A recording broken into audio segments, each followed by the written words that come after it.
Welcome to Wealthing Talks. I am your host, Alicia Castillo Holley, bringing you real-life conversations from Silicon Valley or somewhere around the world. We will talk about disruptors, angel investments, venture capital, and of course, family offices. Join me along with my children, their families, friends, disruptors, and investors as we explore the fascinating world of creating wealth in a completely different and authentic way.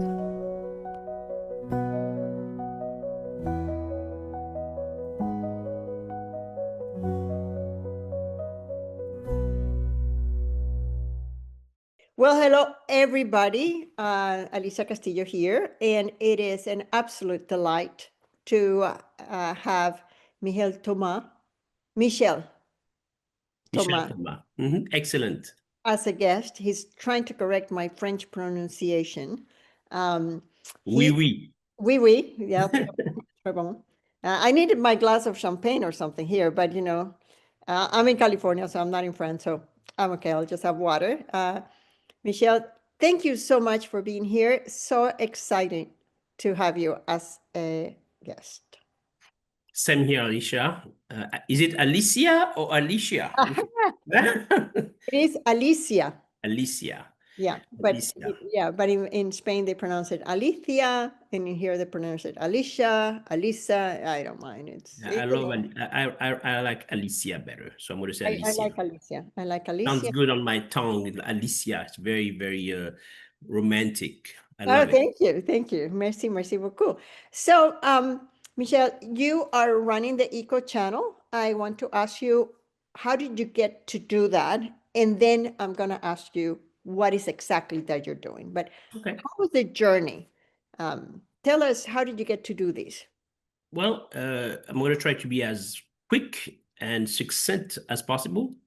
My journey started in New York many years ago. I actually was a publisher. I owned a magazine in New York for almost 10 years called Accents Magazine, which was on a newsstand. And I had an office down at the time in Wall Street area, that's 67 Wall Street. And when this 9/11 unfortunately happened, this catastrophe, our building was condemned and closed for a whole year. Wow. So in a way, this publishing business was forced to uh, close, number one, and after this, we have to do some deep thinking, and we decided as a collective to leave the publishing ink on paper business and move into a different medium, which was still publishing world, but was at that time became television. So after a few years, maybe 3 years or 3 or 4 years later, we left, and I moved to Pennsylvania. I moved to Philadelphia, and at that time, we partnered with a company called Comcast, which is a large cable company, and we started doing a lot of work for them in terms of creating content, filming, learning. For me, it was a learning curve of learning the media world. And we partnered and stayed with them for about 7 years. So we produced TV shows. We even produced our own show, TV series, documentaries, you name it, commercials, learning from the ground up this world of media and television. And consequently, we decided to partner off, to stop our partnership with Comcast because we were wanting to go into something more specific, which was the world of eco. So we severed our partnership with Comcast and we decided to go completely independent.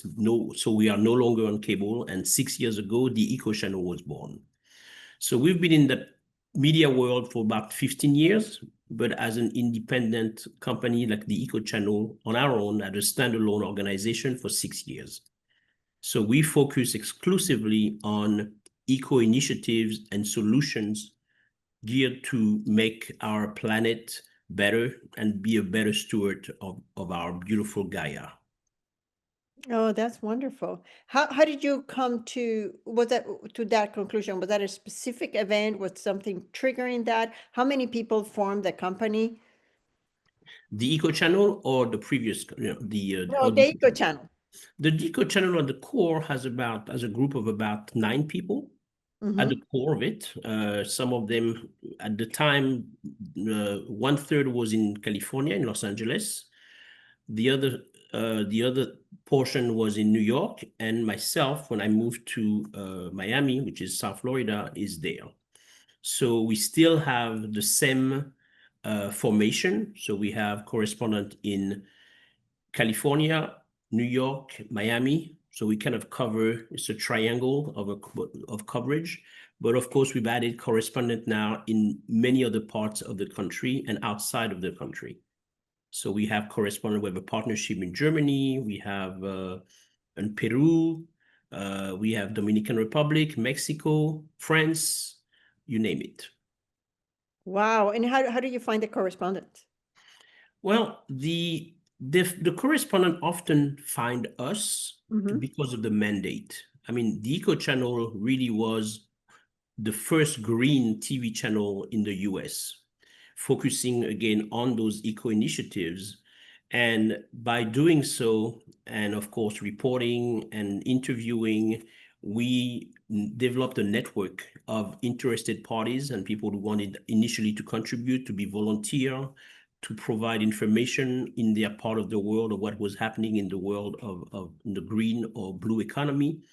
And those contributors became correspondent and gradually became, of course, more involved with the interaction of the company. And you're now working on, when I met you in Miami, you told me you're working on the Earth Week. Correct. So can you tell us about that project?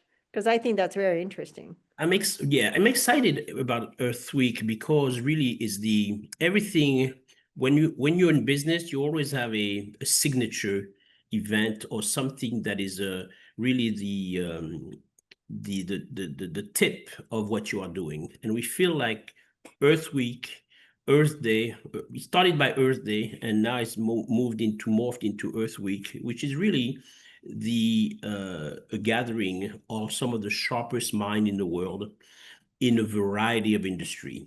And we are industry agnostic. So those entrepreneurs, family offices, VC companies that are around the world, they are involved in many industries, whether it's power, fashion, beauty, travel, et cetera, et cetera. But of course, the overarching theme is all of those companies, individuals, organizations trying to move the needle towards better, safer, less polluted. And again, like I said before, being a better steward of the planet. Are you doing other things besides the Earth Week and the Earth Day? What else are you doing? Well, beside this signature event that we do once a year on between April 22nd and 26th, we are involved in probably more than 40 major events throughout the year. One of them is coming next week, which is by the city, the county is called FITCE, which is a gathering of about 70 different countries and leaders of 70 countries in business. Where is that? This is at the convention center in Fort Lauderdale. Okay. It's called FITCE, FITCE, and it's organized by the government. Right after that, there is another show called Fort Lauderdale International Boat Show, which has been around now for 75 years, I believe, which is the largest boat show in the world in terms of size. So many events that we've actually been involved in over the years. After that, there's another one called The Real Deal for the realtors, the real estate industry, and big developers in not only in South Florida, but also in California. Those are major shows with major players. And again, our focus is always in addressing those individuals or corporations or entrepreneurs in what they are doing to make essentially this earth healthier for ourselves as human, but also for the future generations. So whether we speak to Boeing, or people from large development organization or Amazon, you name it, our message and our questions are always the same. You may have made $100 million last quarter, but what have you done last quarter, or what are you doing to actually, lower your carbon footprint or lower your emission standard, and et cetera, et cetera. So this is really, we are very, very focused on that, and we're not going anywhere.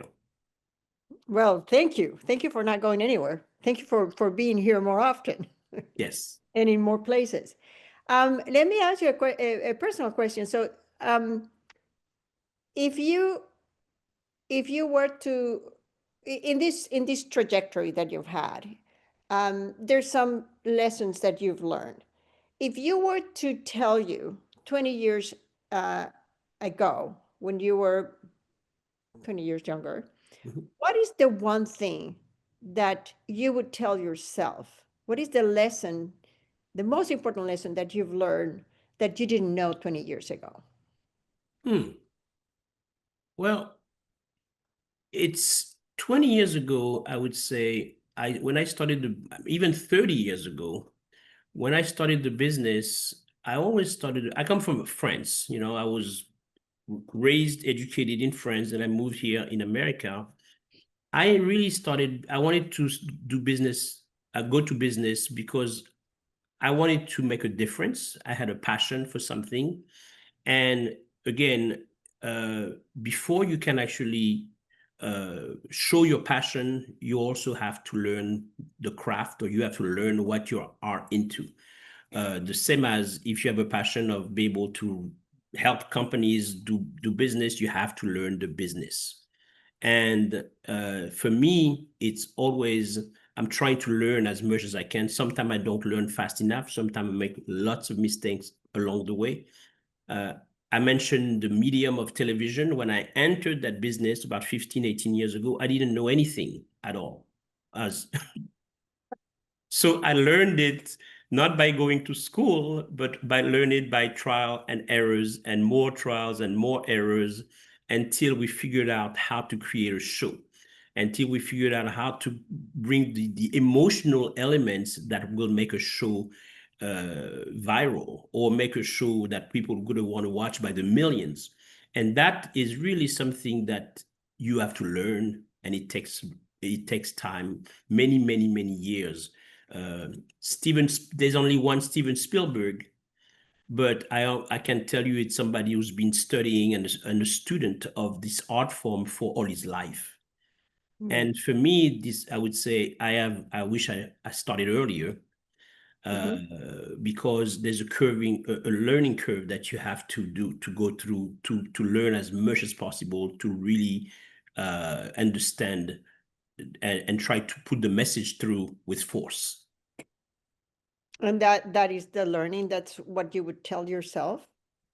I would say you have to learn and be a student and learn and learn and learn and keep learning. And if you think you've learned enough, you probably have not even 5 or 10% of what you need to learn. So again, even with the advance of new technology like AI, which basically give you an answer to everything. Might not be a good answer, but it gives you an answer. It gives you an answer, but there still is a learning curve on how to take that information and basically massage it through all the channels to make whatever you need to make happen. And it's really by doing, by knocking on doors, by speaking to people, and again, learning that craft as much as you can. Yeah. What do you think AI is doing to your industry? Well, it's interesting because I just finished a Zoom call a few minutes ago with an organization who's creating a show, okay? And they have lots of interesting, they have them funding in place, they have interesting people behind and so forth. And AI, they use AI a lot to kind of put together some of the elements of that show. One thing that AI is lacking, or that thing that will never actually replace AI, is really that human connection, human interaction that brings something to a level where people are going to feel the emotion. People are going to feel that communication that is happening between humans. And you can have many shows. You can create many shows. Only a few become successful. And those shows that you can show that you can see that are becoming or are successful is because there is a chemistry. There is that substance, there's something that is nothing that you can actually quantify, but it's a chemistry that happens and makes it where every party and every actor of that show or documentary works together and understand each other and feed off each other. And that no one can teach that to you. But there is experience and wisdom in it that makes those things happen. That's very interesting because I went to a presentation here in San Francisco a few weeks ago, and they were talking about AI replacing the workforce. And the main theme was that AI is going to do the thinking and the robots are going to do the doing. And, coming from the Caribbean, we're very in touch with our emotions and very Yes, warm and very connected to nature as well. And then I said, well, who's going to do the feeling? Because that's right. plays that. I mean, when we had breakfast in Miami a few weeks ago, it was such a, you know, great emotion and great energy. And That's we right. start getting excited. Oh, maybe you can do this, maybe you can do that. And I don't think AI can replace that at That's all. right. And I agree. I totally agree. And that's exactly what I was touching upon, Alicia. Maybe I didn't say it eloquently that the way you said it, but that's exactly my meaning. It's about that. It's really an energy. I want to call it energy amongst us, among when we connect to each other, and basically, I want to use another word, magic happens. Yes. And really that element of magic of where everything is sync and connected with one another, people feed from one another. There's something that really is indescribable, but it's magic. The same way you have a band, and when the band start to play together, all of them come at unison and play the same. They all play the song, but the connectivity is really what makes this band become to blow up. Really, is that Yeah. is this and it's really something that is it only can be done through humans connecting with other humans. Yes. Well, and humans to plants and humans to animals, because I connect with my plants. Correct. That's correct. That's correct. That's But correct. it is really interesting because that's exactly what just happened. Is the co-creating part where you say something that triggers an idea and a feeling, and I say that and triggered something. So we're just building that up, and I hope as humanity we don't lose that, because I think that's one of the most beautiful aspects about being alive is that Absolutely. very special Absolutely. connection. Absolutely. It's what makes people want to, I don't know, somebody want to marry someone, someone to have children with someone. Somebody Has wants to to be, kill somebody too. initially there has to be some trigger, and that trigger is can be emotional. I don't speak about people who marry for other reasons, but initially this has to be a trigger, and that trigger can be emotional, can be that energy that they feel among each other, can be that magic happen when they're together. I mean, this is to me it's the same, but it's something that I think that no AI can replace. That, I'm going to take that to the next level. I have a very good friend who's a VC, and he Mhm. lives very close to where I live. And we were talking once about what makes us invest in other people, invest our money that in both of our cases was earned through a lot of hard work Mhm. and some fortune, but fortune without the hard work wouldn't have gotten us to where we are. And we were just talking about that, and he mentioned you meet a founder and you have this positive energy, and you meet the founder again and you meet the founder again, and the more you meet, the more you're falling in love with the founder. But it's a platonic love about, hey, I want to be part of this. And more and more VCs are using AI to evaluate the decks, but I don't think it can replace the energy, the connection, the joy of hey, how are you doing? Let's talk about your project. And I think that's a beautiful magic in life that AI cannot replace. Absolutely. And the funny thing, Alicia, AI can evaluate an AI deck. You can use AI to evaluate another AI made deck. So again, it's all technology, which is fine. I mean, to the base technology provide the baseline, but the human connectivity is, and what you mentioned is so important, because even if you invest in a business, you invest in the person. And You you know, as an investor or as a business owner yourself, that nothing is a straight line. Your business is not necessarily going to go all the way, because it's really more like up, down. I keep as but your interest and your belief in that person, that person can succumb, can overcome that and overcome that and over. This is what makes success. This is what makes unicorn. It's you believe that that person that you decided to invest in is the right person to take this, regardless of whatever happens, whatever obstacle happens, because there are always going to be obstacles in every step of the way. That is so true. We also look personally. We look at founders that we can work with, and I do agree with you. I say that running a business is like being in a roller coaster. It You is. make all the effort, and then you get to the top, and you're like, yes. And then you go at high speed, and then it turns out that you didn't go upwards, you went downwards, and then That's like, right. okay, and then we have to. It's very Exactly. dynamic, and things change, so we have to adapt. I like what you said about learning all the time. We apply that, and I just finished a little summary about our businesses, one of our businesses, in the last 5 years, and I was talking to the team, and I said, hey, look how far we've gone, and look at all the things that we discarded because we're no longer using, and That's all right. the new things we're adapting. So it's just very dynamic, very interesting, and I think It is. I think you have to have that sort of that mind. In your particular case, what makes you excited?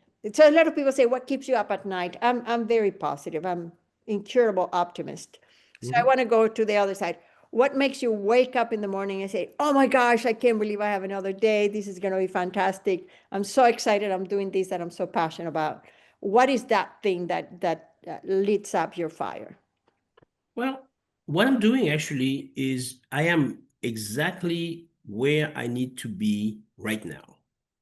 And what I mean by that is the what we stand for, which is green, eco-friendly, the channel, what we are doing is really hopefully something that will outlive me, because regardless of what I do, the efforts that we're putting toward being, like I said, find a ways to pollute less, take care of animal, the forest, our planet. This is my ground right now. It's my grounding. So no matter what I do from now to the next 30 years, all I want to see is the needle is moving. And I know the needle never moves fast enough, but I want to see that the needle is moving towards better. Now, what I mean by that is uh, Kenya recently decided to plant 1 million trees, and they gave themselves, I think, a period of 8 years or 9 years to plant over 1 million trees. They were able to plant 1 million trees within 5 years. This basically makes me feel great, because when people put their minds to something, and they can accomplish tremendous amount of things. And what I'm trying to figure out every morning is, how do I ignite what I'm doing? How do I motivate people, companies, enterprises, individual VCs such as yours, to motivate those people to action? Understanding, of course, and I'm a business person, understanding that if you're a large company who does whatever it is that you do, plastic and things that are very pollutant, I understand those are huge companies that have, of course, it's like a big ship. So whatever you do, you cannot change your business today or tomorrow because you have stakeholders, shareholders, you have, lots and lots of responsibilities. But what can you do or at your level, whether, to move and make things better? That's really what I'm living and try to, every day. Yeah. And it's a matter of speaking to them. It's a matter of showcasing entrepreneurs that are actually doing incredible thing in that space, and also young people who are now thinking completely differently. And as far as how they see the world and how they would like their world to be, which is sustainable, less polluted, going on the beach and you don't step on a bottle of plastic, or you go in the ocean and you just don't, have plastic bags floating on the water. That we can change that. We have the power to do it, but it's just mean we have to basically act upon it, and that's really what I live for. It's very lofty, and I know we're doing very, very little towards it. What we do is very little, but again, it's a matter of motivating, engaging people to do that, and partner with us, actually, because it's a collaborative effort. Is there any one project that you like that better than the other from all the things that you see that people are doing? Um, they, I mean, we are industry agnostic, which basically means that we are in a variety of industry, from beauty, fashion, ocean. We live in Florida, so of course we're surrounded by water, so that is very, very important. Tourism. My personal favorites are tourism and travel. Again, could be because of my age. I also like to have fun in what I do. Travel is a big part of what I like to do. And again, if I traveled in different countries and so forth, I would like those countries to be preserved, not walk around in the beach that is like 5,000 miles away and there is tons of garbage in the area, or I cannot even drink their water because the water is not drinkable. So yes, my focus are more into travel, tourism, but it's all interconnected. Yeah, that is true. That is true. Let me wrap up with the question that I like to that is very deep, that I always like to ask, and it is, you talked about your purpose, and uh, in retrospect, we're gonna die. Although Yeah, my grandson says he's never gonna die, but that's right. I disagree with him. But I'm on the other side. Yeah. What do you want your legacy to be when you're no longer here? What do you want people to say about you? How do they remember you? Who are you when you're no longer here? Well, very good, very good question, because I've had that presented to me a few times.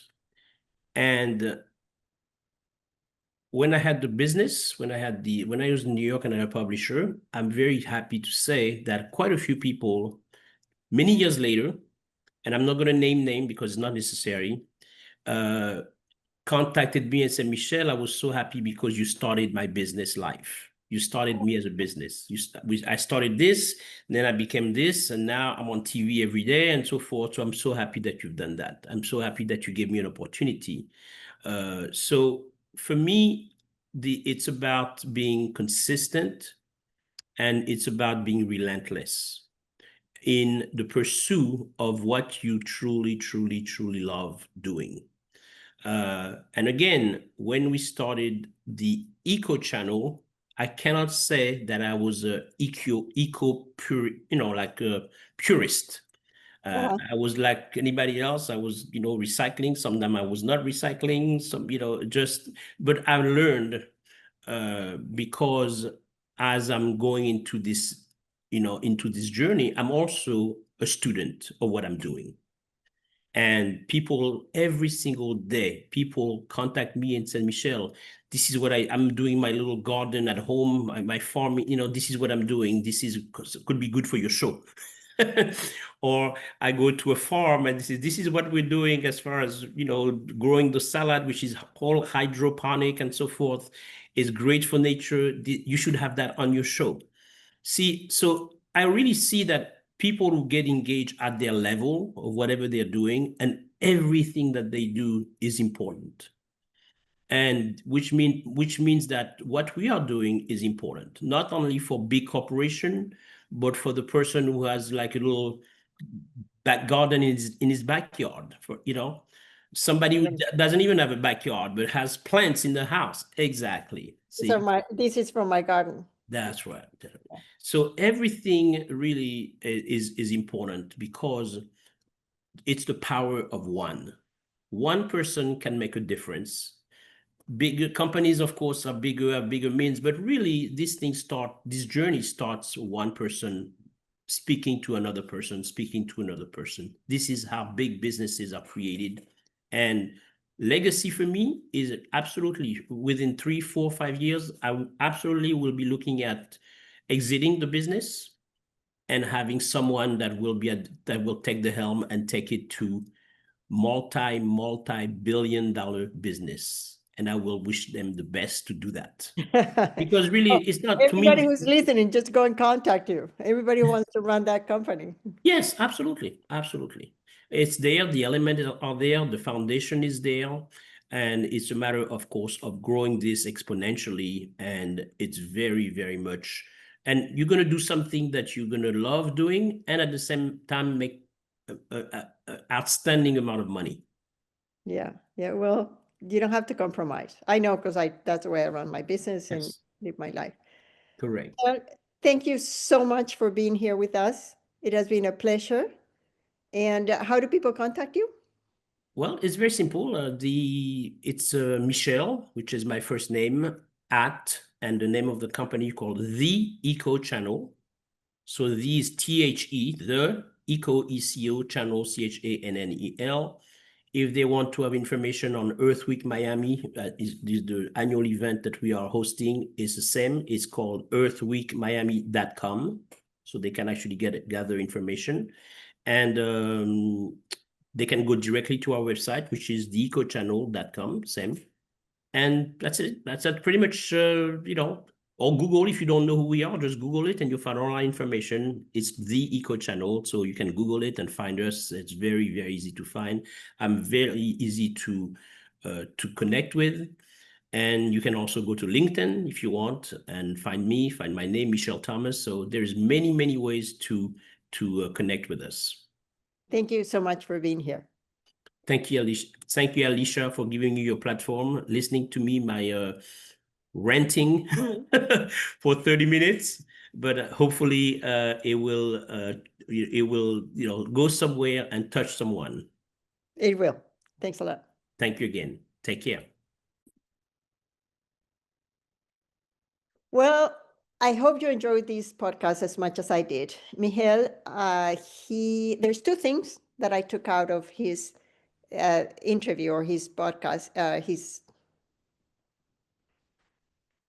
Well, I hope you enjoyed this podcast as much as I did. There are two things that stood out for me. One is constant learning and accepting that making mistakes is just part of business. And the other one is the collective.